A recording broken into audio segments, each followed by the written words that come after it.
Welcome to Talking Down the Highway, a Beach Boys podcast presented by Strange Currencies Music.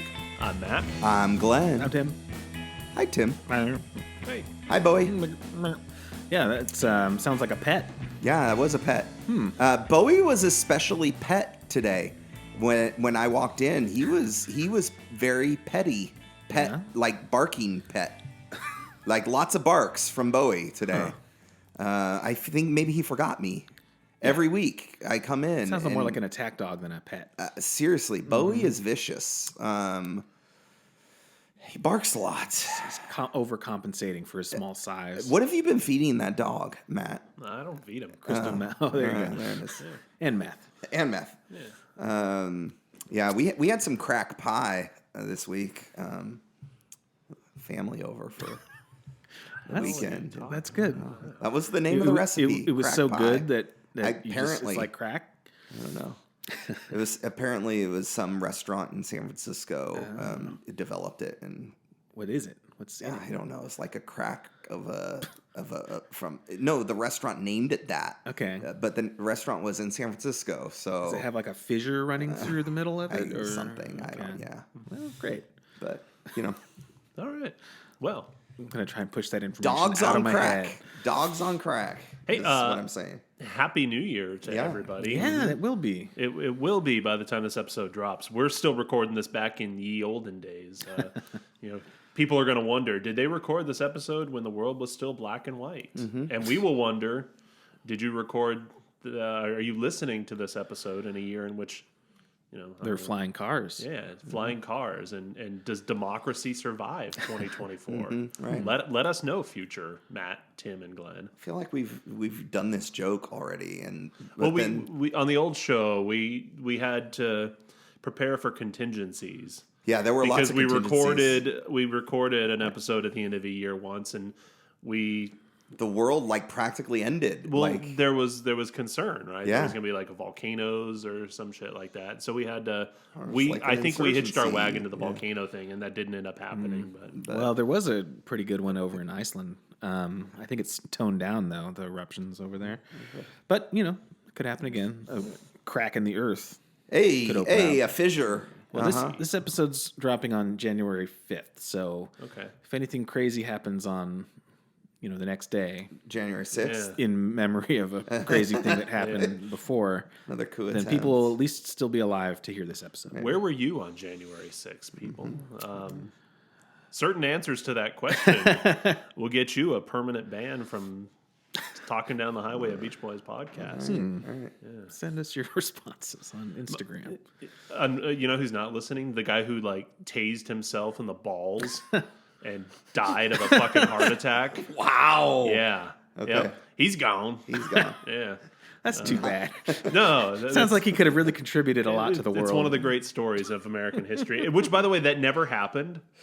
But the stuff that he was there, protesting, ostensibly protesting about, never happened either. So we might as well just remember that as his legacy, that he fucking died tasing himself in the balls and having a heart attack. And oops, what are you going to do? This was Mike Love, right? Mike Love. Where was Mike Love? Where was Mike Love? Do we have... Wait, can we do a set piece in the intro? Within- We've never done this before, but you know what? It sounds like it's time for an episode of Heroes and Villains.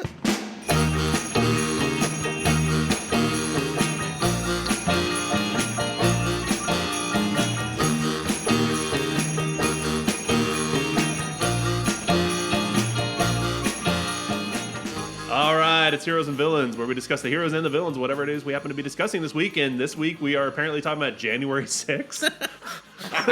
You got a Capital insurrection. You got a lot of potential villains here, right? Oh. Do we start with the villains? Yeah, I mean, normally we start with the heroes, but it's just so many fucking villains. All right, villains. No, hero? Well, The guy who died patriotically tasing himself in the ball. I mean, that's pretty heroic. I mean, it's a good story for the rest of us now. There were some ACAB, but there were some. There was that one cop that led the crowd away from whoever. Yeah, that guy's all right. Yeah, he's okay. Capitol Police are not police, right? These are people who are like doing security checks. Are we talking about in Salem? Are we talking about? Well, that's a whole different one. That wasn't January 6th. We had our own little January 6th. Yeah, we here. did. Yeah. Villains, Mike Neerman. Yeah, definitely. Fuck Neerman. That guy. Shout out to our friends in Galactic Norcinerator. That's right. Mike Love was probably there. right? I mean, all he would have to do is either shave or wear like some kind of bandana and then not wear a hat, and no one would ever recognize him because the top of his head hasn't been seen in decades. Mike Love, where were you on January 6th? Until we know the answer, villain. You're a villain. Yeah. And when we do know the answer, you're still a villain. Still a villain, yeah. You know what? I'm going to go ahead and say Mike Love probably, told Trump to do it, to tell people to do his that. idea, huh? They're buddies, I think. And again, both eternal villains. Yes. Right. We actually got a comment from one of our listeners on our post from episode 1 of Pet Sounds. He hadn't listened to it yet. This is a new listener. Well, that's always good. It appears that his name is Murray, which a Uh-oh. little That's worrisome. dangerous. There. That's not a good name in Beach Boys lore. But anyway, he said he loves the show. He said he's not among those who love Pet Sounds. So he actually said that it's his least favorite of the Capitol records, which we're going to agree to disagree on that one, buddy. But anyway. Wow. He said he loves the show so far. Wow. He's a little tired of the Mike Love hate. Not our Mike Love hate, but I think just Mike Love hate in the general community, which... Okay. Again, it's not something we're going to see eye to eye on, but he did say quite specifically in his comment that he hates Trump. Oh, good. So I said, we might not agree on everything, but we can be united in our hatred. So, yeah. Well, so he may not like this episode though, because we're talking about Pet Sounds. We're talking about Pet Sounds, so he can maybe skip over this one. Maybe, but hey, loyal listener. Yeah, great. We like our loyal listeners. Yeah, love it. It is nice to know when someone is actually listening. Yeah. Oh yeah. Even though we have a billion or whatever listeners. Yeah, they remain faceless to us by and large because they don't comment as much as we would like them to. So yeah, thanks, Murray. Yeah. And our friend Justin and Tim's dad. My dad. That's right. Those are most of our commenters. Forgot up to about this that point. guy. But yeah, thanks, people. All right, good episode, Heroes and Villains. Solid. Let's take a break. Yeah. And we're gonna come back and talk about something other than January 6th. Yeah. Yay.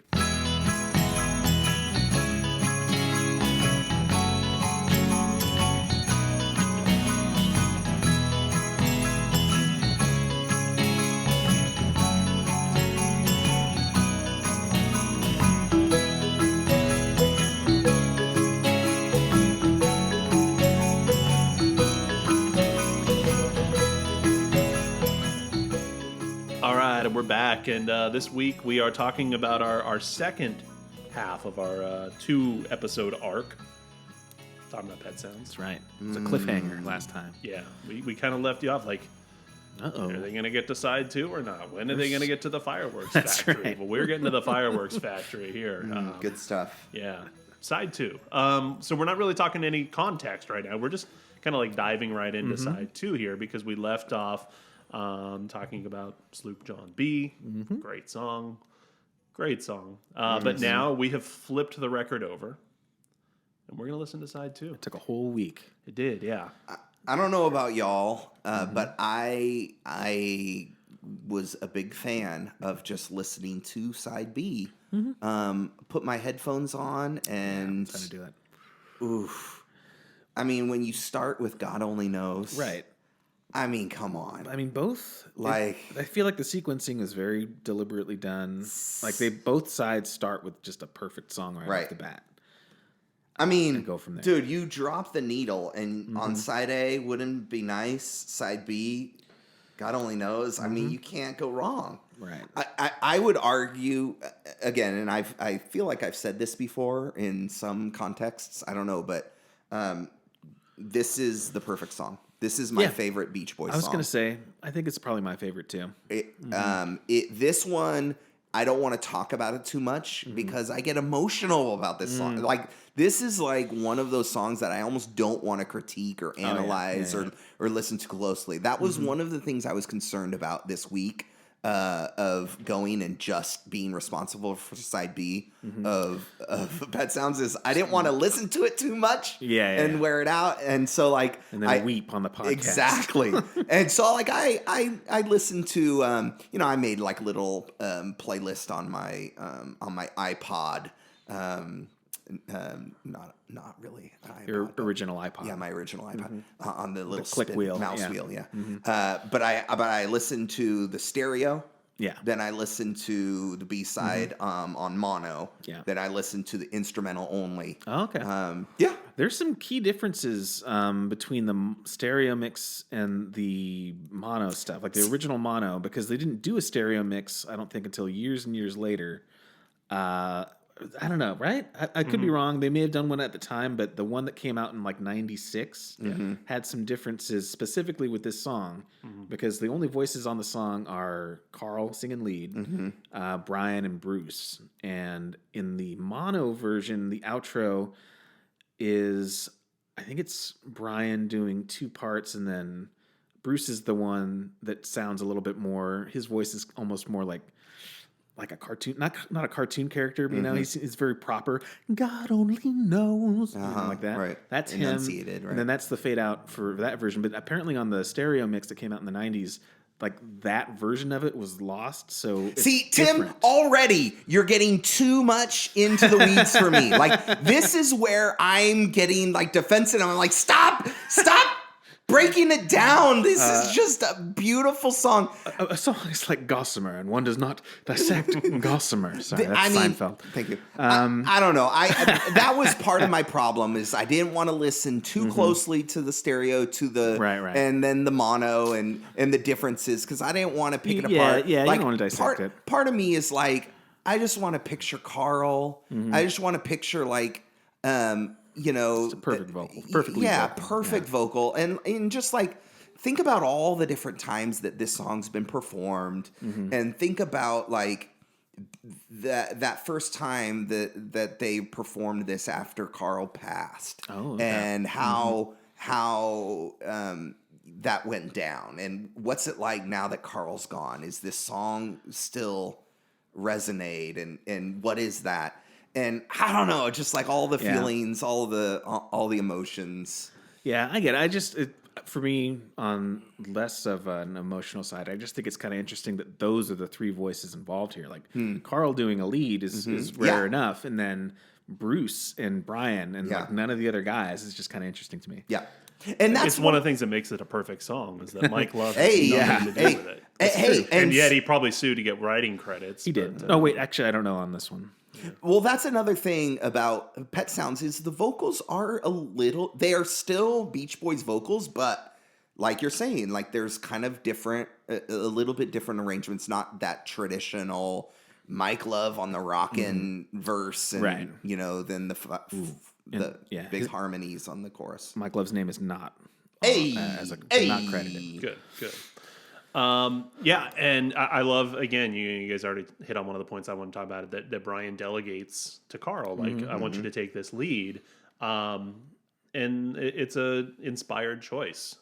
Carl just delivers this fantastic vocal performance. Of course, Brian would have done great on it, but he hands it off to Carl, and it's just such a warm take that just perfectly complements this massive. Brian does apparently he did a version with him singing. Yeah, I don't know if that ever was that. Is that available? I feel like I've heard it. Okay, and again, I think it just underscores how this song is inextricably tied to Carl. Yeah. Like there's something that is just iconically. I don't know if it's like there's an innocence about Carl or there's an honesty about him or I don't know. There's some kind of innocence or something. I don't know what you'd call it, but I think. Like not to, I wouldn't change our rating system, but I think my order of Beach Boys would probably put Carl second. Oh, at this point, shame. But yes, I'm not really against that either. Yeah, I'm not either. But although Dennis is great. By the way, anniversary of his passing, 40 years ago, 2 days ago. 2 days ago. From now, the 28th. Yeah. Okay. But not the 5th when you'll be listening to this. You'll be listening to this. You're just confusing the people. I'm confused. Don't confuse the people.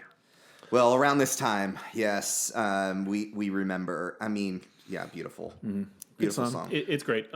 Century of Song. Yeah. Number 4. Yep. As it should be.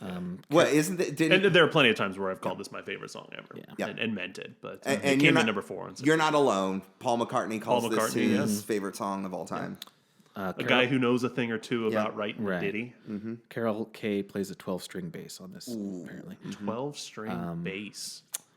Also, just, I guess, a real quick context thing is apparently saying God in a song was controversial at that point. That's what they say, yeah. And in the like Wikipedia, when it talks about what the song's about, it's like, it's about a relationship that can only be understood by God. And it's like, I mean, it's at this point, it's just an expression. Yeah, Like, it's an expression. God knows. Yeah.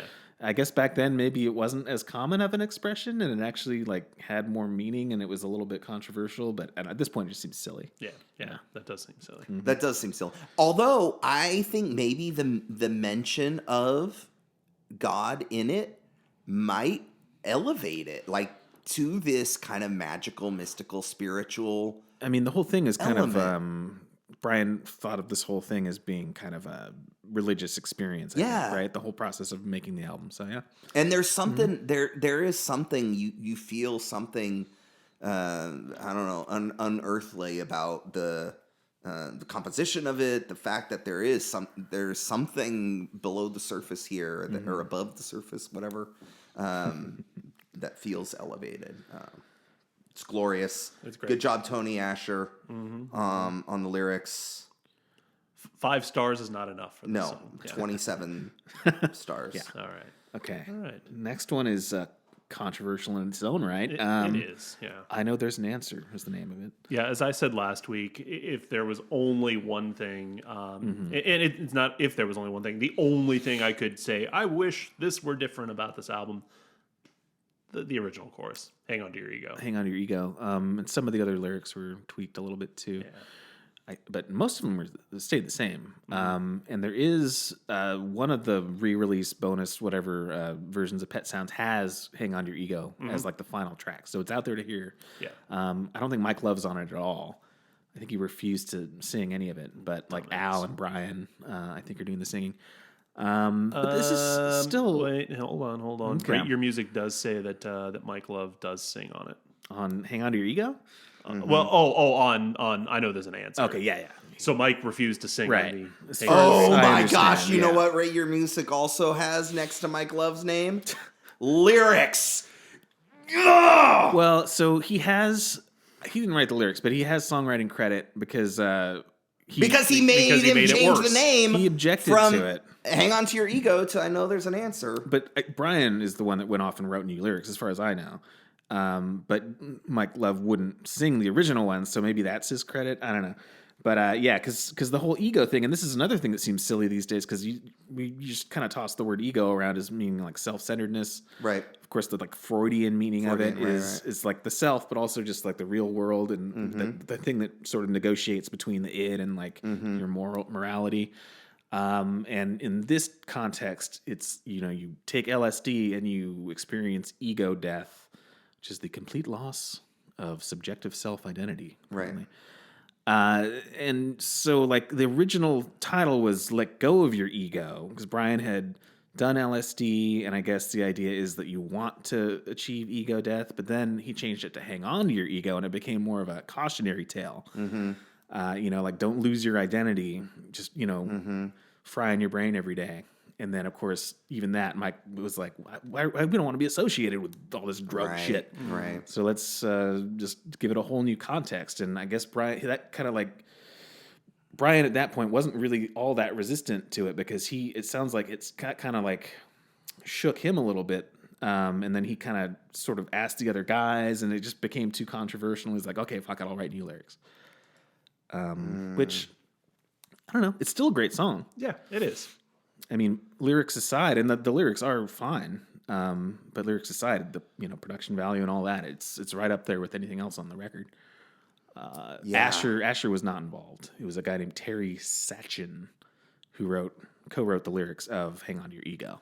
I forgot to rewatch it this week just to make sure I remembered all the details specifically. But I'd mentioned last time that Frank Black recorded for his debut album Hang On To Your Ego as originally written, and the music video for it is just like they he has like all of this stuff about Tony Asher. Like Tony Asher's literally in the music video. Really? And No it's talking way. about the role that he plays and writing all the lyrics for Pet Sounds. And he's like all over the place in the video. And then at the very end, it's like, but he did not write this song.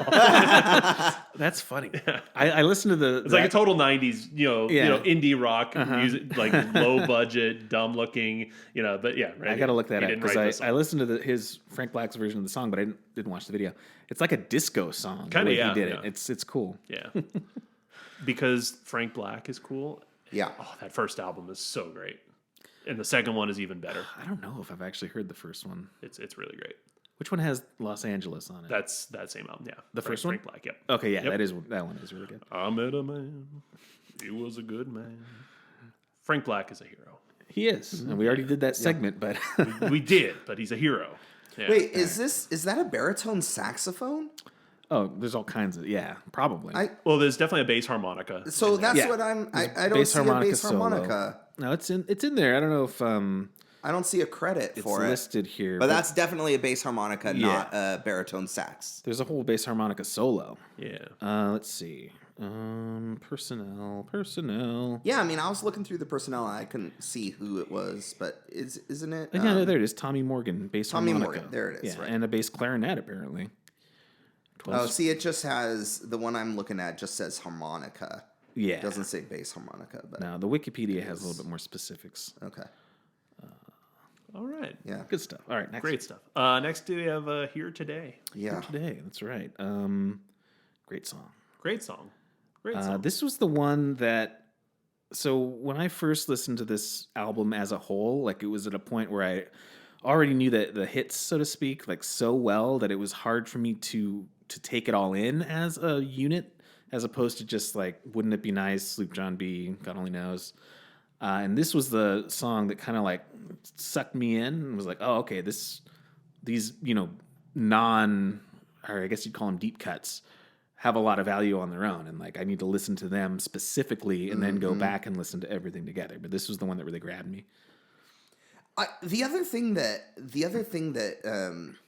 intrigues me on this one, and just go listen to it and think about what we know as a rock band or a 60s pop group.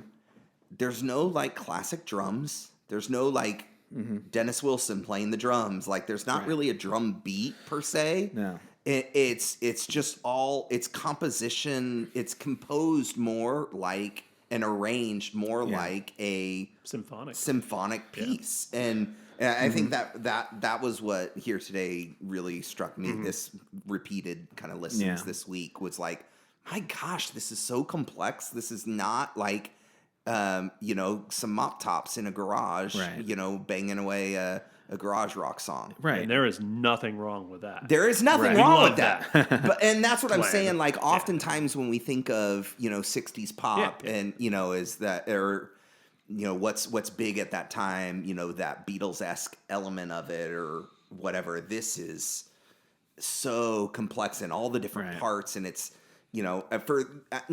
as kind of a garage rock musician who, went through high school, college, just, playing with buddies and bands. And like, I think about that. This is so far advanced above and beyond and all the intricate parts and, and just the unconventionalness of like the bass is really like the lead instrument and it's playing a line that is not even, it's not the same as the melody line. And there's this like weird counterpoint that happens sometimes where like, I don't know if I could even sing this with just the bass. You like, can't. And there's there's that melody that comes underneath it. Yeah. And they trade off seamlessly. And then there's the organ that's happening at the same time. It's doing something completely different, but it all comes together like one piece. And it's like it can't be replicated. Like you can't play these songs as a garage cover band. Like a garage cover band can't do these songs. No.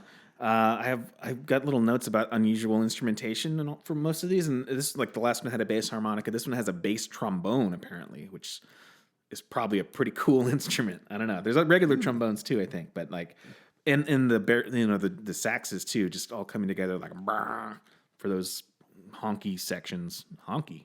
Yeah. Anyway, one thing I wanted to mention is two things. One, apparently there's like a music video for this.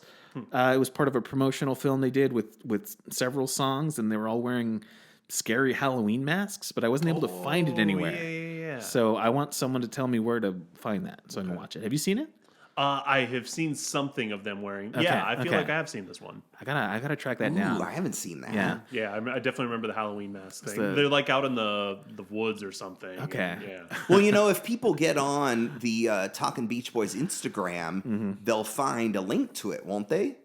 What? To that video you're talking about, with the masks, right? By the time he can't find it. Yeah. Oh. But by the time they can send me a link. But by the time this comes out, maybe we'll see. Maybe who knows found about it? the future? All right, we'll see. But I mean, yeah, if it's, the Sloop John B video is easy to find. This one, I think they were worried it was too scary or something, so I don't think they really put it out officially or something. And yet there's a photo of Mike Love with contorted face and monster mashing. Monster That's Mash okay. Mike Love. Yeah. Also, just a real quick mono versus stereo thing. In the original mono version, there's that background chatter that you can hear during the musical breakdown. They're Apparently, like talking about cameras. Yeah, apparently it's Bruce Johnston talking about a photographer's camera, and then Brian coming over the speaker saying, "No talking," which I don't know if I can really discern what they're saying, but you can definitely hear the no talking. And then apparently he says, there's him saying "top, please" at the very end, like to go back to the top or something. And once again, in an era of music production now where it's like we're using Pro Tools and there's thousands of tracks, they recorded this in 4 tracks, right?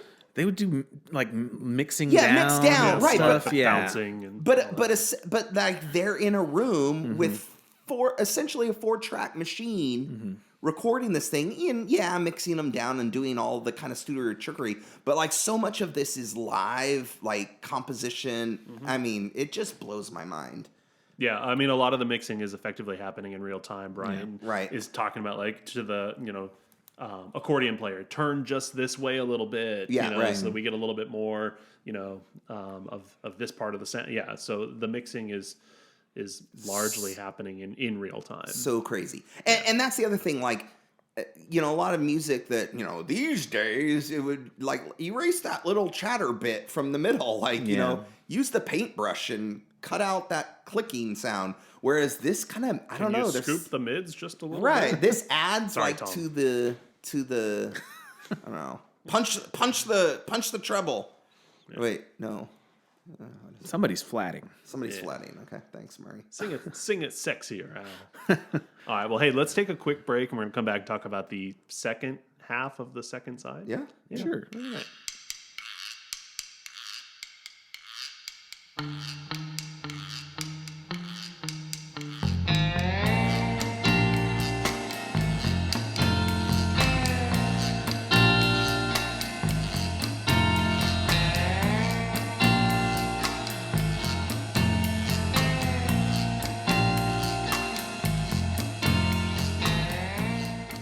And we're back on Strange Currencies Presents. We're here talking down. Hold on, Glenn. Hold on. talking You know what? up the... It sounds like it's time for an episode of Sound and Vision. Oh, okay.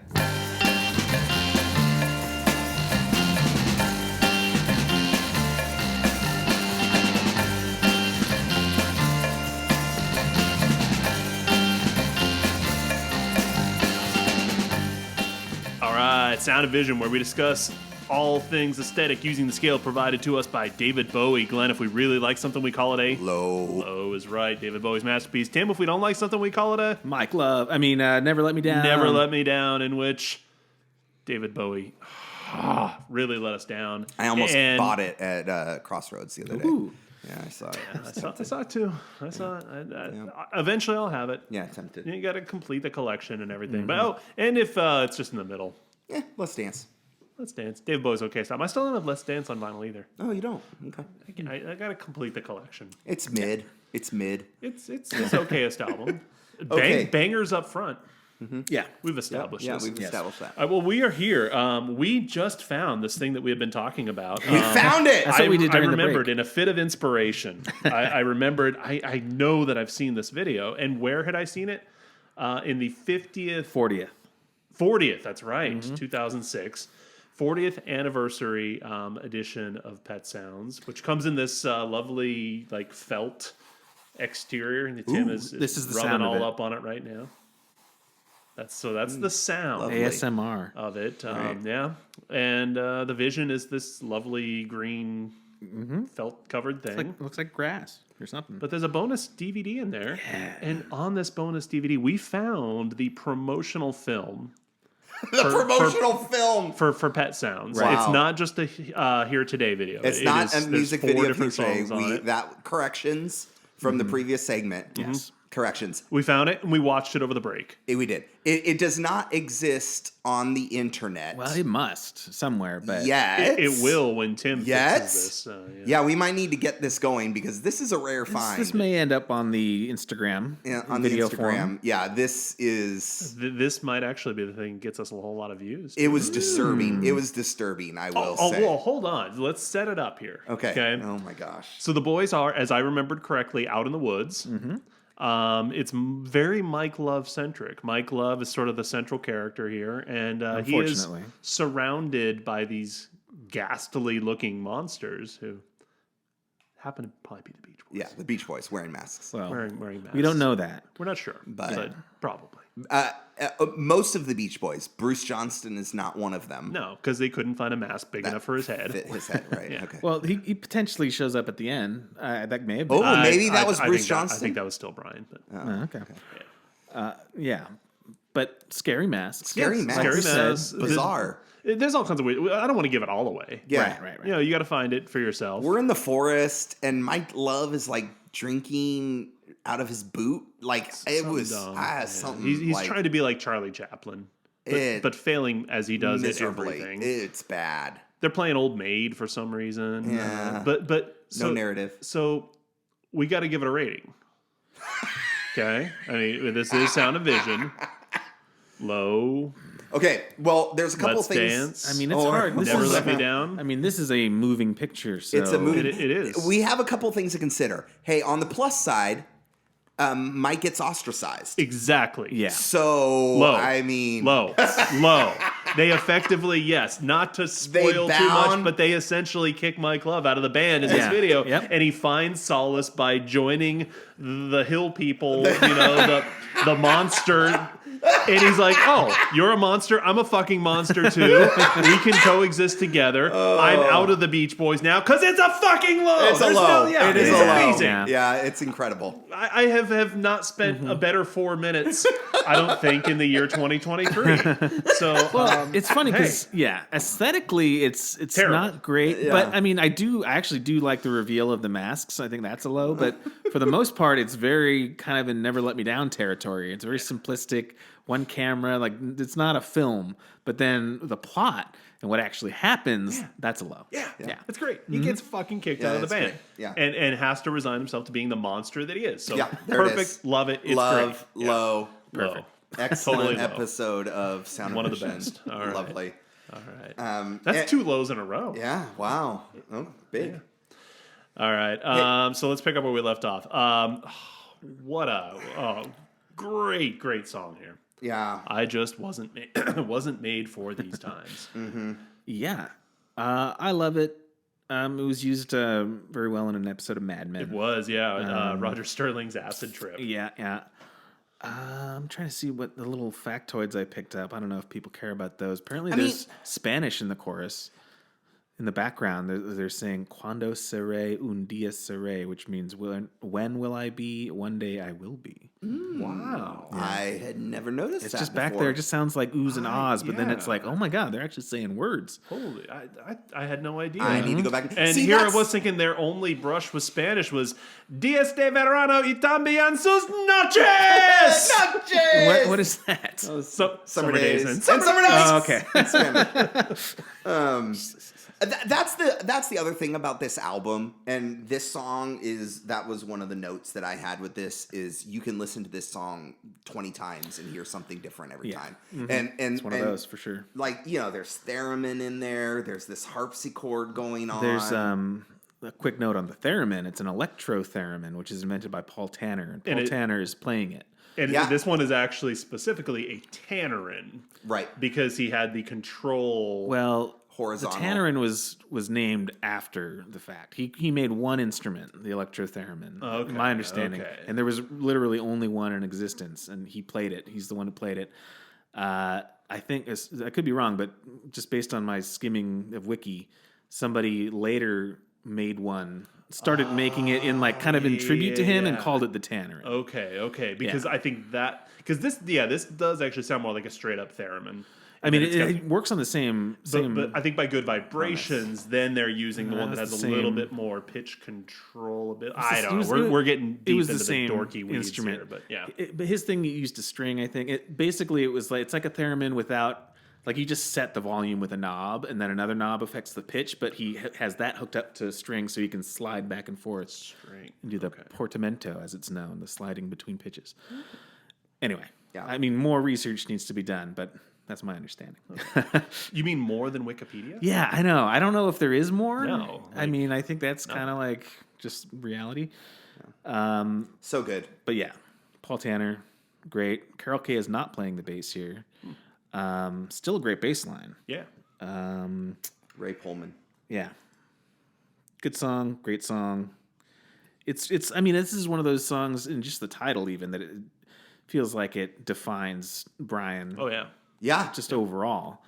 And he's on record as saying, I mean, and you can look at it a couple different ways. I just wasn't made for these times means the world is getting away from you, and you're just you can't handle this new sort of way of life, or it means you're way ahead of your time. Oh yeah.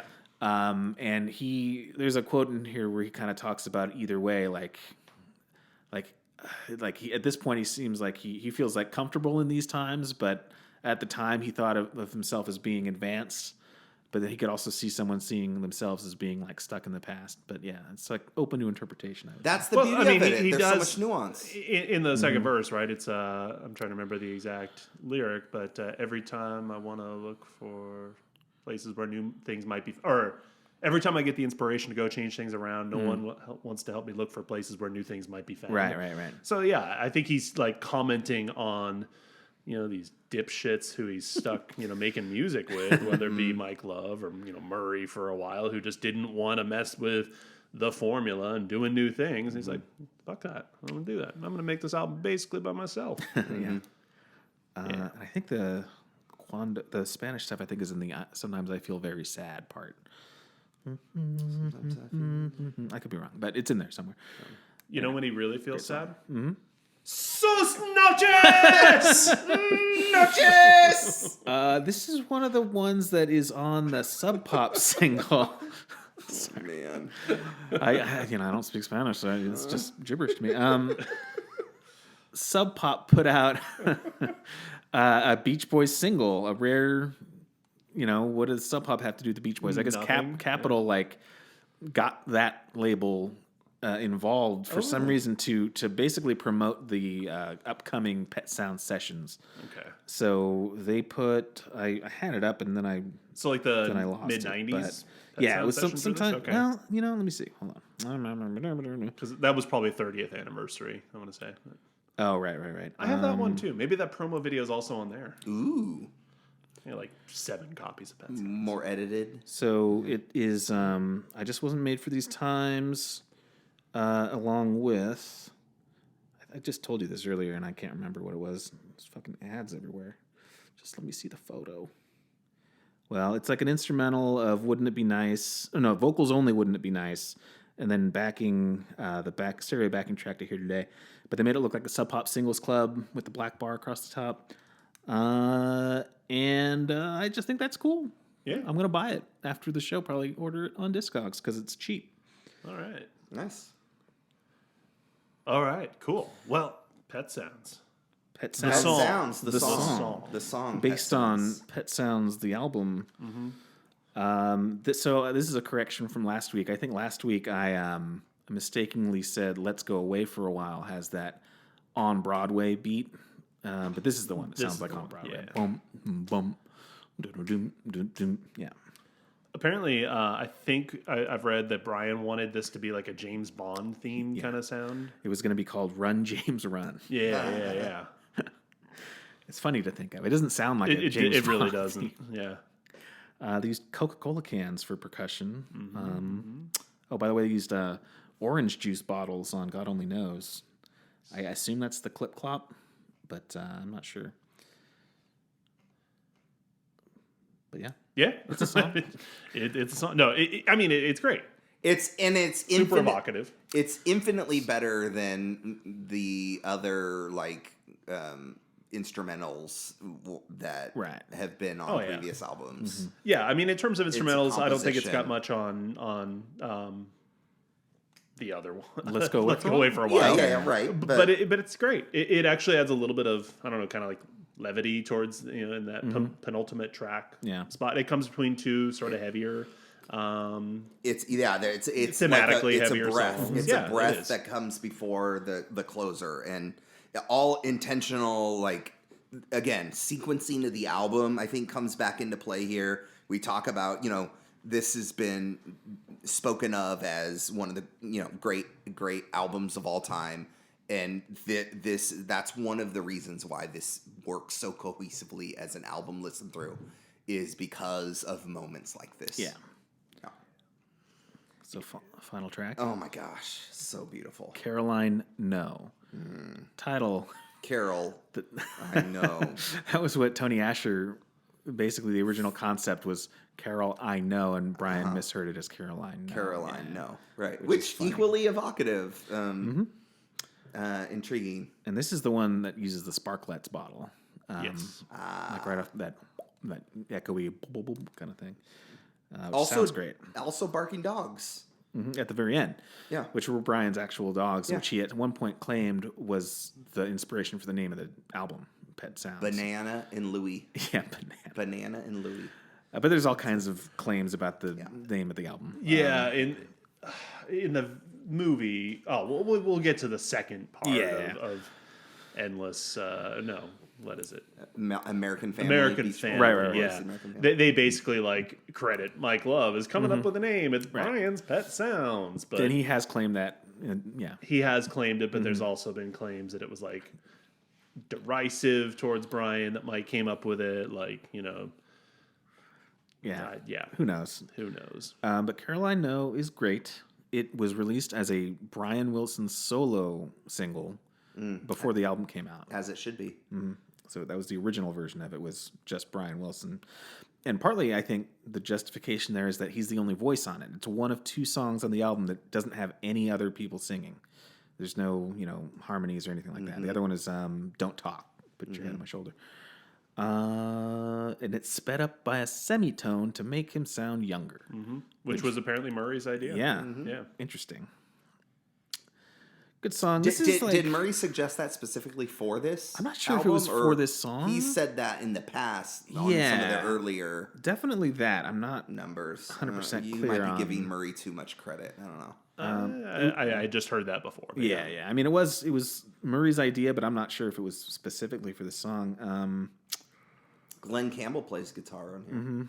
This is one of those songs that it's kind of a sleeper hit. It's really good, but I don't know if I really appreciated it fully initially. You know what I mean?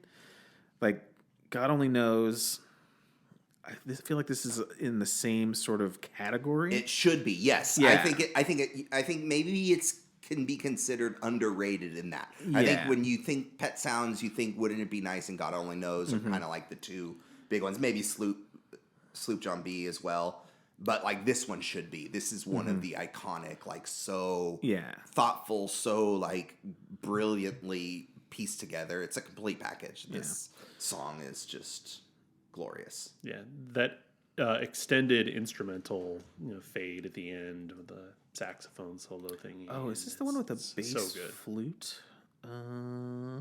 Yeah, there are bass flutes in that outro, which is pretty cool. I don't know if you've seen a contrabass flute. That's the big one that you play standing up and it like stands on the ground. I'm not sure what a bass flute looks like. Wouldn't that be And like a maybe tuba? that's what I just credited as a saxophone, but yeah. Maybe, but I don't think there are contrabass flutes on here, but bass flutes, which is still pretty cool. And then the sounds at the end, yeah. One is the barking dogs, which are Brian's dogs. The train was from an audio library. The dogs' names, anybody? Yeah, well, Glenn said Yeah, them. Banana and Louie. You Banana and clearly haven't been listening. I don't listen to you. I wonder if that was those are Tune me Jungle Book references. King Louis yeah, eats King bananas. I don't know. But yeah, good song, good album. I'd say it's good. yeah, Let's call it good. good. Yeah, if we only had a scale, Yeah. If only there were a scale, yes, by which we could evaluate it. evaluate and records and comment on their relative quality. I think Yeah, Ah! it's Yeah. still a fucking Brian. it's a Yeah, Brian. it's a Brian. It is Brian. This The- is a as we said masterpiece. last week, the Brianiest Brian that ever Brianed. Yep. Yeah. Yeah. It is a masterpiece. There's no question. We've said it better than anything the Beatles have ever put Yep. together. Yeah, And- absolutely. Yeah. And I We all love me some agree. Beatles. Wow. Yeah. It's, Wow. It's interesting. Wait, let's come back to all that because we're going to talk about the impact and all that. We're going to, yeah. I feel like this kind of fits. Well, I guess we can talk about our own reactions first. Just Well, yeah, I'm overall. curious because like I it's do just- think it's better than the Beatles stuff, but it's just so different from them. It's almost like you can't really compare the two. Yeah, maybe Yeah. it's apples and bananas. It's Louis and Bananas. Louis Yeah. and bananas. It's maybe a little easier because with the Beatles, there's all the argument of what's best. You've got the Sgt. Pepper Right. camp, you've That's a got good the point. Revolver camp, you've got the White Album, then you've got the just completely wrong people who say that Abbey Road is the best one. But with Magical the Mystery Tour. That's a good one. it's very good. I mean, there's all the is it canon, blah blah blah, whatever. Whatever. Let's not- Okay, we're not okay, here to talk okay. about the Beatles anyway. But with the Beach Boys, there is this single place to really focus that. yeah, We're going to yeah, talk right. about Smile, starting next week, and there's definitely an argument and definitely a camp that says Smile's every bit as good as Pet Sounds, and we'll have some conversation about that. But Smile didn't come out in the '60s. Right. This did, and it was able to just stand as this lone Yeah. masterpiece Right. where the Beatles had no such, Sure, where sure. Bob Dylan had no such single. Right. You've got Blonde on Blonde and Highway 61 and all of the different arguments there, Blood on right? the tracks, yeah. Yeah. So with the Beach Boys, it's like it just looks like this This clear is- cut right. peak of a discography. Yeah. In the way that wasn't necessarily the case with a lot of the other great bands, and not only of the '60s but of beyond. Yeah. And outside of even the rock pop world and Miles Davis, who we were talking about. Like there's all. Sorry, I was reading actually about Miles Davis while you were talking about God knows what, Glenn. But anyway, Dogs, yeah, banana. But yeah, there's all. It's maybe somewhat rare for a band or an artist to have just one single masterpiece in the way that Pet Sounds does, and maybe this album has benefited from that to an extent. Yeah. Well, yes. And because I think part of that is that Brian just threw everything into it, like everything at the wall, so to speak.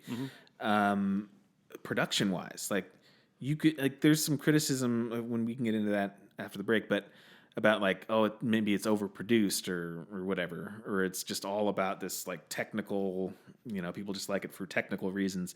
But it gives it so much depth when you have the headphones on and you're listening to these songs, and like, Glenn has said, and we've all said, like, you pick up new things every time. Like, there's fucking temple blocks in there, or they're speaking Spanish, because Brian's applying these, like, he didn't really fully commit to the wall of sound thing before.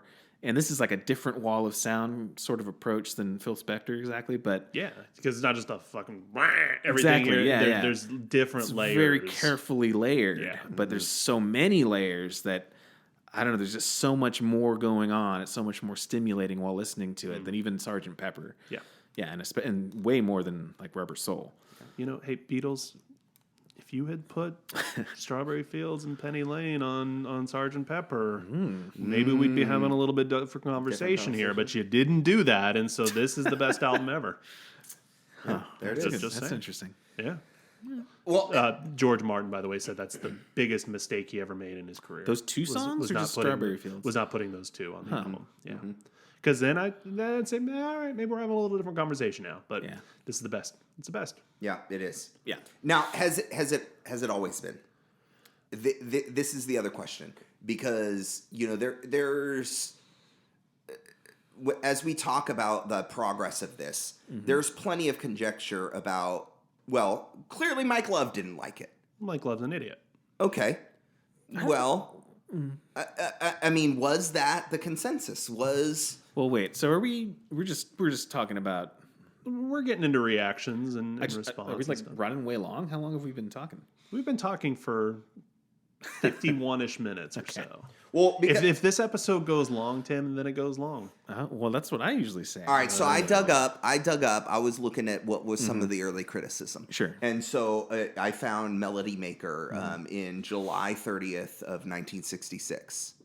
So this would have been months. 1 month. Yeah.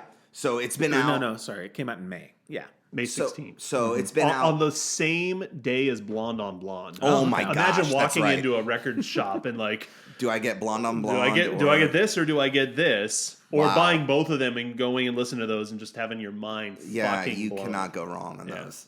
Yeah. And then you finally get your mind back together, and 2 months later, Revolver comes out. And you're like, all right, whatever. right. Like, Oh my music gosh. is done now. Like, What a time to where be does alive. it go? Yeah. So, three very distinct and different albums. See, because that's the other thing though, is that we didn't come across this album in real time, Right. And so that's the other interesting thing. So I was interested to read this Melody Maker magazine. There were some quotes where they asked some other music industry stars like what they thought about Pet Sounds, and it was just kind of like a sidebar part of the music magazine. This issue, 1966, July. Scott Walker of the Walker Brothers said, I don't think it's revolutionary. I don't even like it as much as the other Beach Boys albums. Okay, but I don't know who the Walker Brothers are, but I know McCartney and some others were. The sun ain't gonna shine anymore. Great song. Scott Walker Doesn't exist. I have no idea. Yeah, whatever. Eric Clapton of Cream commented on Clapton's a fucking. Well, he was absolutely knocked out with Pet Sounds. He should have been, because he was a fucking hack, and he's like, oh, how does somebody make something good? Well, here's a way. They're not fucking Eric Clapton. That's how. He says he considers it to be one of the greatest pop LPs to be ever released. So I was going to say right about some something. immediate Yes. reaction Racist. was. I mean, McCartney liked it from the start. as far as I McCartney and know. Lennon both apparently Yeah, called Brian Wilson and congratulated him. Well, and they because they were in the process of recording Revolver at that point, and Here, There, and Everywhere, I think McCartney said was influenced by one of the songs on it specifically. But I mean, hey, any redemption for Eric Clapton here? He literally, quote, Brian Wilson is without a doubt a pop genius. Okay, cool. All right, good and for him. Eric Clapton is without a doubt not. Keith Moon of The Who says, I think Pet Sounds illustrates the way one man's mind works, that of Brian Wilson. There's nothing revolutionary in the album, I don't think. He was all Then he jumped out a window. hopped up on horse tranquilizers. So Hopped down. yeah. This is the best one. Michael Diabo of Manfred Mann. Okay. Quote, basically, I admire the ingenuity of the LP, but it's not as revolutionary as people say. They've done a lot of unusual things, but there are one or two weak tracks. Not quite the rave people have made it out to be. It's sort of Brian Wilson experimental combo. For me, it's not the same Beach Boys. They had more appeal as a group as they were before. Okay, so here's some context overall as far as public perception of the Beach Boys at that time. Right. They had hired like a guy who was like the Beatles publicist or Derek something like Taylor. that, Derek Taylor, Yeah. and he started the whole campaign about Brian Brian Wilson's a Wilson's a genius. genius, Right. which Brian wasn't necessarily comfortable with, and these people saying that's not revolutionary, it's like They're reacting to that. reacting to press that, kit. right? Because it's you listen to this as like a peek into his mind.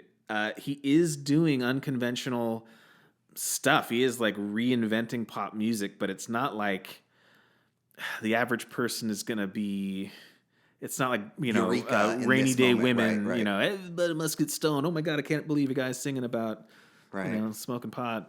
Right. So like I think that kind of fucked with everybody's expectations. So I think some people are listening to it with that in mind. Like, this is going to change everything, blow my mind. And then like, whatever, it's bullshit. As opposed to just like listen to the craftsmanship and appreciate it in a bubble, I guess, just sort of on its own merits.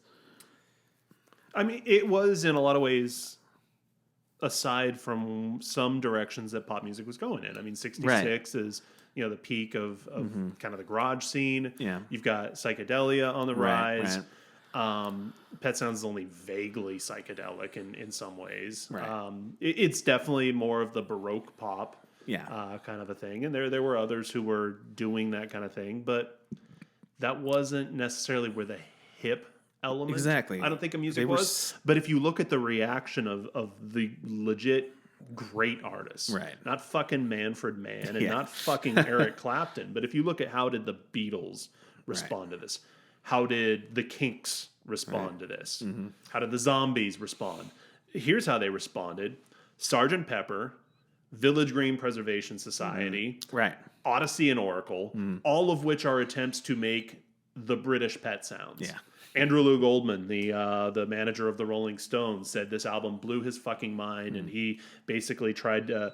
I think he probably wanted the Stones to record the response, but he didn't. He hired this basically nobody guy, Billy Nichols, and made a record called "Would You Believe," which is great and needs to be repressed on vinyl. But it was his attempt to make the British Pet Sounds in real time, basically. Like the response amongst people who were in the know, their minds were fucking blown.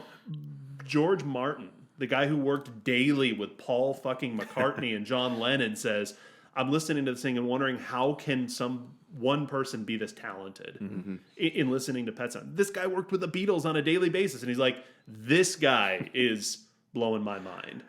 He's a one-man Beatles. Yeah. So I don't care what Eric Clapton. So I guess what you're saying, Matt, is that really we should be careful about whose opinion we're considering. Yeah, some let's opinions not worry too much about the guy who was trying to get Pakistani immigrants kicked out of England. Yeah. So here's what I'm going to do. Some opinions are more correct than others. Yes. I think we have all found, listeners of this podcast probably know that we reference Rate Your Music quite a bit. We like the idea that this is a community of users who are generally thoughtful and critical about their music taste and their selection. So I went and I kind of perused some of the reactions from Rate Your Music users who are, more intelligent users. And LCS Brit commented on the Pet Sounds, gave it 2.5 stars out of 5. And said if the maturity of a 12-year-old had a sound, it would be these 35 minutes of music. Wow. Okay, so what's their top artist? LCS Burt, they gave 5 stars to Fleetwood Mac. There you go. Yep, there you go. The pinnacle of craftsmanship. The pinnacle of... So, last week it was Buckethead. This week it's Fleetwood Mac. So basically what you're telling us is you're cherry-picking dumb hot takes. Yeah, it was wonderful. It was wonderful. Good my friend list on Rate Your Music has it rated as a 4.83 out of 5, which I still think is too low. It's too low. Yeah. Right. Who gave it a 4.5? I need to get rid of a couple of these people. Who on your friend list gave it a less than a 5? Yeah, call them out. I had actually a former student from back when I lived in Arizona. So this is a long time ago. He gave it a 4. He's probably in jail. Probably. They're just trolling. And then I have one other person who gave it a 4.5, who I don't know who this person is. But everybody else I know gave it a 5 because of course they did. Well, but I think you want to hear another 2.5 star rating. Oh, I do. Yeah. Really. By Nine Shocks Terror. Nine Shocks Terror gave it 2.5 stars. Quote, I'll stick to Kokomo. Yep, there you go. At least it had some cool tropical instruments and was a theme song for Cocktail. Yeah. Oh, and this album would be better with actual pet sounds. Wow. Yeah. What's his top? Well, I looked, and the 5-star albums are basically every band with the word death in the title. And not the cool death. Like, not the band called 70s Death. Detroit punk band. No, the thrash metal band. Morbid Death. Like Def Leppard and They're not Def Leppard. well, Def Leppard got a 5-star from Nine Shocks Terror. The band Death, the one from Tampa, Florida. not the one from Detroit. Yeah. I found out recently that some people only know Kokomo from the Muppets. I don't know if I mentioned that before, but two of my coworkers are like, oh, I thought the Muppets did that song. Kokomo? Yeah, because there is a Muppet version of it, from, I don't know, Sesame Street or something. Really? Yeah. Weird. I remember Coconut, the Harry Nilsson song from the Muppets. Okay. I don't think I've seen that one. I was gonna just go back a little bit to the Beach Boys public, general public. Maybe reaction. we've had a long segment here. Let's take a break. We're gonna go over an hour on this one, people. Okay. It's just sorry, it's gonna happen. But this record's kind of a big deal for us. So we're gonna take a quick break. We'll come back and talk a little bit more about some reaction then and now. Yeah.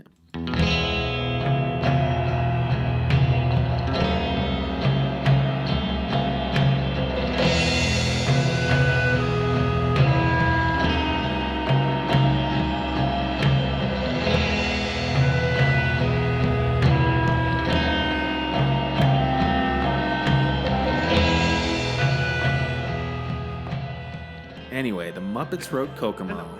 Hey. Oh, hi, we're back. There you go. This is Talking Down the Highway. We're talking pet sounds. I was just going to bring up, as far as like context of like the immediate reaction. I don't remember. This was, I guess, a couple years later, or 1 year later. But the Monterey Pop Festival. I assume that was Right. '67, right? Yeah. Yeah. Beach Boys were going to play it. Did they drop out or did they get asked not to play it? Do you remember? I don't remember exactly how that worked, and Yeah. maybe that's something we kind of even dive into a little bit more when we talk about the '67 albums. But go ahead. Yeah. Well, just the idea that they were still seen as square, even with yeah. pet sounds, Yeah. and I don't know, the idea of a Beach Boys performance, in between like Jimi Hendrix and the Mamas and the Papas, just seems very weird. Not the Mamas and the Papas. I mean, California vocal harmony heavy. Yeah, but still, they were still like hippie sort of adjacent. Maybe that wasn't the best example, but Well, like the I Who, said, I guess. yeah. The music was going in a few different directions. It was. in '66, '67, and again, I'd argue you look where the real luminaries are going. Not to dismiss Jimi Hendrix or the Who, even Right. both of who made amazing records in '67 as well too. I mean, Hendrix's debut, the Who Sell Out, made my favorite Who album. Yeah. But you look where the geniuses were going. Yeah. Well, The true. Beatles, And- Ray Davies, like Well, and the Beatles specifically, like they weren't playing live anymore. no. That may have been weird as well, because part of the thing with the Beach Boys is at that time, they're coming off of Pet Sounds. They can't really perform those songs. I mean, they worked a couple of the songs, I think, into their the live shows they did in Hawaii, but I think they probably would have been playing like some of their other stuff. Oh, like, yeah. I mean, even California Girls in that setting seems a little bit like dated. I don't know, and square. Definitely. Oh yeah, Yeah. certainly. So I don't know. I think that was part of their whole thing, is they were kind of on the kind of on the fringe a little bit in a way as far as popular music, because everything was sort of progressive socially. A lot of the stuff at that point was. And you're right. What you're saying is like the Beatles weren't necessarily singing about social things, but that was like the whole Summer of Love, 1967, and then through Woodstock was very much. A very socially progressive and like contentious time, and this just wasn't part of that at all. Well, and then you've got the other side. You've got the Velvet Underground, Stooges, and the more kind of like nihilistic sort of thing. Like, and like music is fracturing. It's going in a lot of different directions at this time, you and got the Beach New York Boys and looked lame. Detroit, separate, yeah. Sure, because they were still out there. Like the public facing image of them was guys in striped shirts still surfing. singing California Girls, because that's what Mike Love kept dragging out there in person. But at the same time, he's out there with a big beard and like, I mean, at some point, I think maybe that wasn't 67. That was a little later. More like 68. Yeah, he goes to India and hangs out with the Beatles and tries to start to be cooler because he realizes that the Beach Boys are really passe. So he's like, I'm going to do what the cool people are doing. Right. The cool people who are now like trying to copy all of this amazing stuff that my cousin's been doing that I'm pushing against still. Right. Including the album or Didn't Happen album that we're going to be talking about next. But yeah, a lot of all that context is still very much going to be tied up in the smiley smile. Yeah. And I think that's one of the interesting things, from three guys here who did not live through that, but came across it later. That there's something about this album that transcends even just that time. And like as we're looking at this album, it holds up or whatever that means. But because there's something universal about it, there's something that is layered and thoughtful, and it's not part of like a trend in sound or whatever. We don't have to worry about the squareness that it might have been received in '66 and beyond, right? Because it holds up, and even listening because to it's still square today, right? I mean, it is. But then, like, even not to that much of a degree, but even like the Bob Dylan stuff at that time is a little bit more in context for the time. It kind of feels like this came out during that period, that movement. Yeah. So it's less timeless, I guess. Well, I mean, maybe they should have spent a little more time recording this because this feels sloppy and rushed, according to Open Your Eyes. Is it a 2.5 star? Ironic. That's a 1 star. Oh, wow. Yeah. It's nasal singing. Well, when Mike Love is involved, It's grating, really. So saccharine, it hurts. Where's the edge? This is not the Beach Boys I love. This isn't YouTube. Where's the edge? I was going to say, is there 5-star U2 album? Wouldn't it be nice as a good song, though? Good enough for 1 star. Okay. Glenn, you are content to give way too much time and oxygen to Open Your Eyes gave Playboy Cardi 5 stars. I was going to say, I got to know what their top ones are. I mean, again. Look, rate your music. I love it. Is a good resource. It's a largely good community of the people who are actually like sincere and engaged and not trolls and all of that. I'm gonna go on there. It's like finding Amazon reviews. You're gonna find a 1-star Amazon review for Pet Sounds 2, and it's gonna be probably spelled wrong. I'm gonna start an account. This is why you don't read YouTube comments. I'm gonna give 5-star reviews to a bunch of good stuff, and then I'm gonna go randomly rate a Toby Keith album, give it a 1 star, and shit on just his fans just for no reason at all, like these people seem to be doing with the Beach Boys. That's good. A little bit more about the in time reception. I mean, this was not a commercial hit.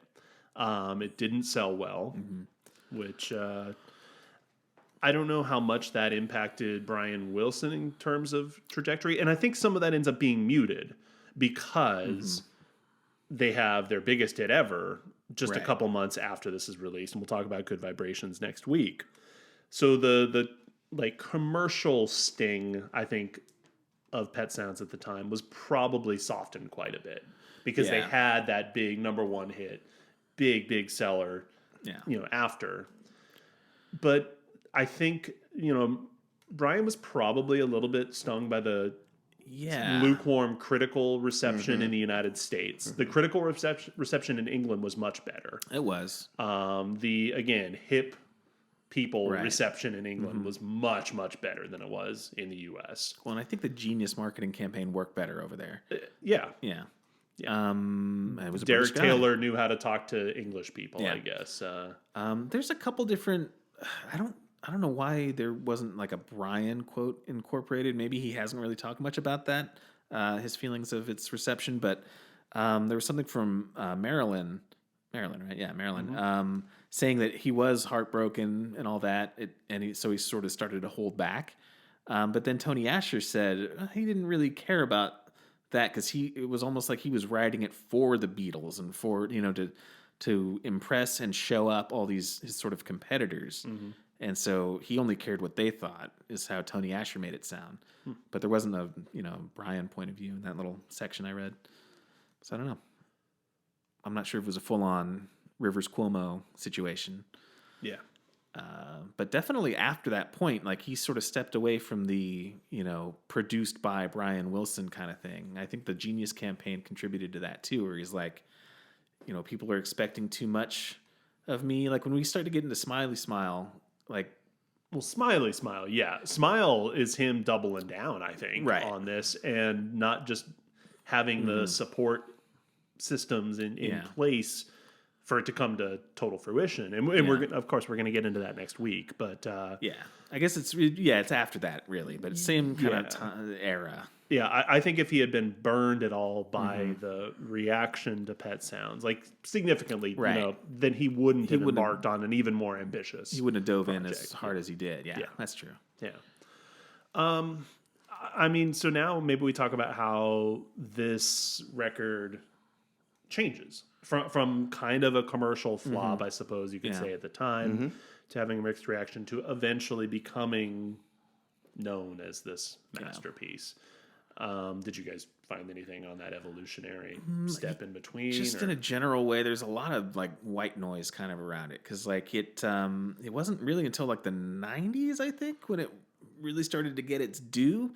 But then after that, there was like the hipster backlash of like, oh, it's overproduced, blah blah blah. And like there's a Portland. Apparently, this is a double reference, but like there's a quote from Atticus Ross where he's talking about a Portlandia sketch where they're setting up a recording studio, and everything's like, this is the mic they used on Pet Sounds. This is just like they did it on Pet Sounds, and it kind of becomes this joke of like this. That episode's making fun of us. Yeah, exactly. But it became this just like fallback answer and like a really obvious sort of thing. And so there was that kind of weird backlash in, I guess, the 2000s or whatever. Well, yeah, so I kind of wanted to get into the period, I suppose, then just a little bit before that. Because when I was sort of coming up as a musician, not that I've done anything with that on a professional level, but in the 90s, this was definitely one of those talking point kind of records. There was a revival of sort of Pet Sounds fascination. I think it was Roger and Me that did it. Have you seen that? No. Michael Moore's first documentary. Okay. Starts out with "Wouldn't it be nice?" Oh, all right. There's a scene where someone's selling rabbits for pets or meat. Anyway, go on. Okay. I mean, like groups like Stereolab definitely were drawing on that influence. Oh, Elephant Six. The whole Elephant Six collective, absolutely. Animal Collective. Yeah. Well, Animal, they were a little later, but REM in 1998, they put out Up, which has two very clear Pet Sounds homages on it. And At My Most Beautiful and Parakeet, both those are really, really super Pet Soundsy and just great songs. Up is great, people. Come on. The High Llamas, like there were all these, like hip and some quite successful, huge bands that were really kind of drawing on Pet Sounds, and it just became by the late 90s this talking point record. And to me, I've always kind of felt like it was the 90s maybe that brought Pet Sounds really into fashion. I don't know what perception of Pet Sounds would have been in the 80s, because it seems like most of the conversation surrounding the Beach Boys in the 80s was Kokomo, right, Reagan era bullshit, nostalgia, Full Fucking House in the late 80s, early 90s. 4th of July. That's kind of like where I grew up in the late 80s, early 90s, thinking about the Beach Boys as this really, really lame, corny, dated kind of stuff. And then as I was a teenager, I start hearing Pet Sounds. Like everybody starts name dropping it a whole lot, 97, 98, in that era. And that's when I got the album, just because I was like, all right, this has been a talking point in so many different things that I am familiar with. I got to hear this. And then, like well into the 2000s, stuff like Animal Collective, Fleet Foxes, Grizzly Bear, like all of these, indie, indie rock, indie pop bands that were just drawing very, very, very clear influence from Pet Sounds. And it did, yes, definitely through the 2000s was major talking point amongst that, which is, I guess, where a lot of that Portlandia backlash kind of stuff probably comes from. That from the late 90s into the 2000s, Pet Sounds was kind of like elevated to this position of a lot of people starting to talk about it as the greatest album ever. Probably, I don't know, maybe taking that position from maybe Sgt. Pepper or whatever people might have been saying before. But the pendulum sort of swings. So it, it's rated high, and then there's a backlash, or at least amongst like, the cool kids. And I don't know where it's at now. But in a vacuum, it's still, perhaps best ever. Yeah. I was going to say in the 90s too, I don't know. Well, I don't know. Maybe it had a resurgence in Japan or something, but do you know about this Japan only tribute album called Smiling Pets? You guys see that? It's weird because it has like Secret Chiefs 3 and Melt Banana, and Thurston Moore is on there, and Olivia Tremor Control. And it's on YouTube. It's not on Spotify, but you can listen to the whole thing on YouTube. But it's like weird. It's like dark noise rock. Like what does Thurston Moore do? He does Here Today, but it's this like slow, weird version. Secret Chiefs 3, I don't know if you guys are familiar with them, but they're pretty out there. They do Good Vibrations, and it's like they start out all weird, but then it becomes just a really straightforward cover of Good Vibrations. So it's weird in that sense. It's like, oh, I thought they were going to do something cool. They're just kind of doing Good Vibrations. What does Melt Banana do? It's like worth a listen, but this was from 1998. Okay. So it indicates like, Yeah, right. There's that. it's like that same time period. People, especially like in the know, kind of like creative people appreciate it, and they wanted to pay tribute. There's a bunch of Japanese bands on here too, but this is something that kind of flew under the radar that I just learned about. Well, The Pet Sounds Sessions box set came out in 1997. That's it. Okay. So there was also, a remix. That's where the first stereo version of it, I think, probably became available to people. And so maybe it was just sort of that 30-year. I think that was it. Kind of. And we talked about the reissue Sub cycle Pop. that kind of starts. Yeah. So all of that stuff would have been swirling around. Yeah. At that point, creating this new narrative really in the mid to late 90s about Pet Sounds that maybe hadn't been there before. And I think also kind of with one thing not to be underrated here is the emergence more of internet culture. Yeah. Where it wasn't just the monoculture of Rolling Stone and MTV and those things dictate the conversation, but that there were a lot more forum avenues, and there were a lot of people who were really, Conversations. really into the idea of digging up, the lost classics. That's when the reputation of a lot of the other albums that I was talking about, Odyssey and Oracle, Village Green Preservation Society, records that weren't huge commercial successes in their time that became these really celebrated records more in the late 90s and early 2000s, and it just seems that Pet Sounds kind of separated itself maybe from the pack a little bit of those, but. Well, interesting. You were talking about like the 98 the Japan covers. Dr. Blade says that they prefer David Bowie's cover of God Only Knows. Okay. Stop with the rate, Glenn. Do you Don't give these people oxygen. I will say Dr. Blade. David Bowie's cover terrible. of God Only Knows is Awful. pretty bad. So Roger and Me came out in 1989. Dr. Blade gave it 1.5 stars and has 5 stars for ABBA.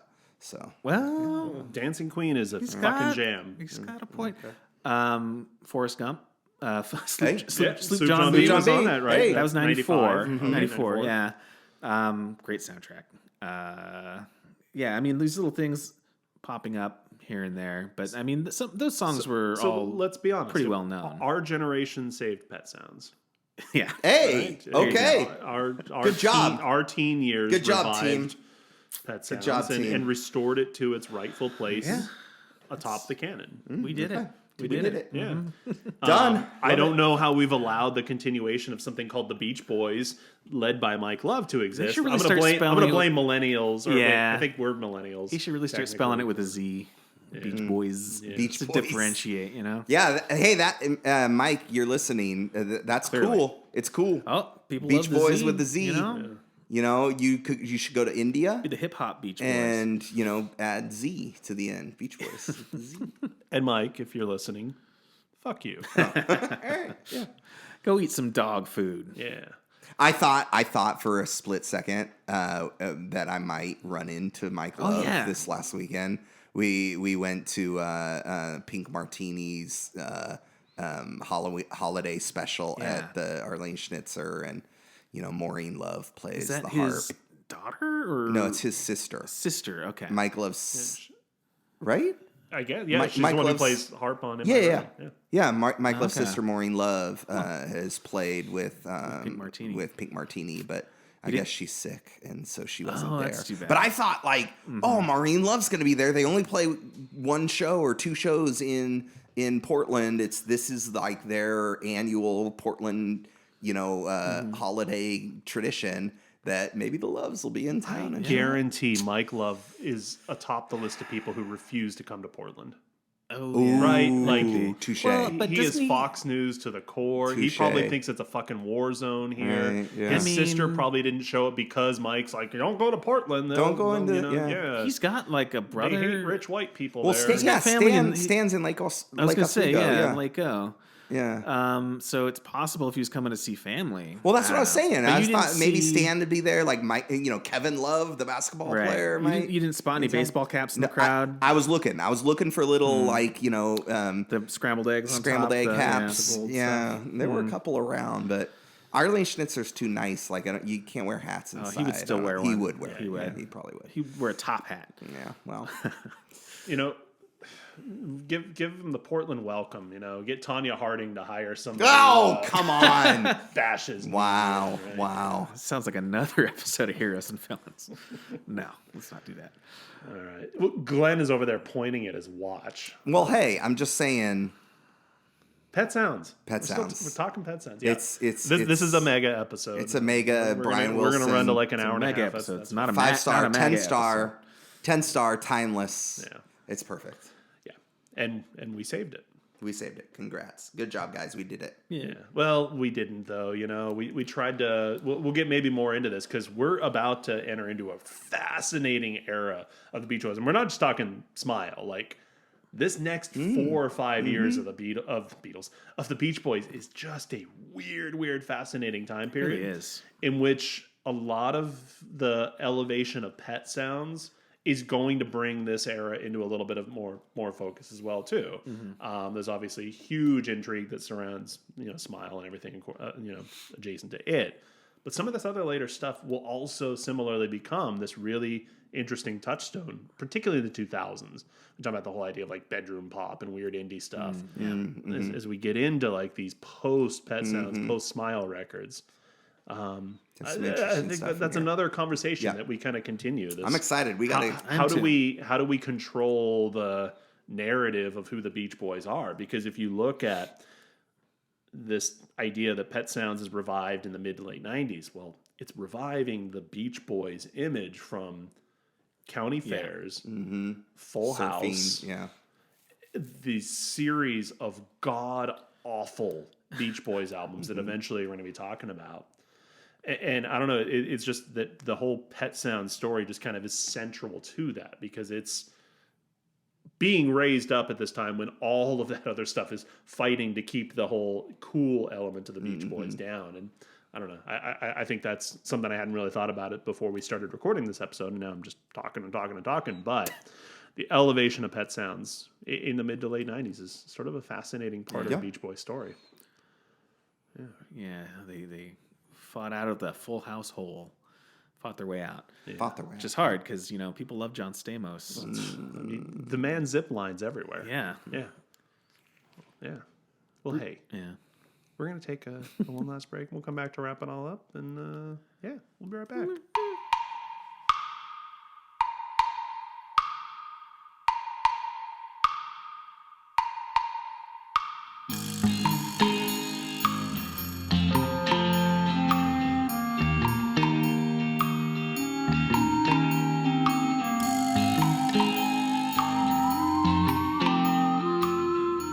All right, we are back to wrap things up here. Our longest episode of the new show, and it's a rarity. We're gonna work to keep you all in and out within an hour or so, but a lot to talk about, obviously, with Pet Sounds.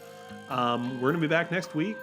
We're gonna be talking about Smile, not an album, not a specific release, just kind of the Smile project. Brian stayed home and he came up with Pet Sounds, this album. What's he gonna do next? Yeah.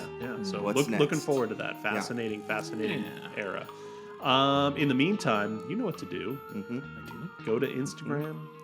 Go check out that video of Mike drinking out of a boot.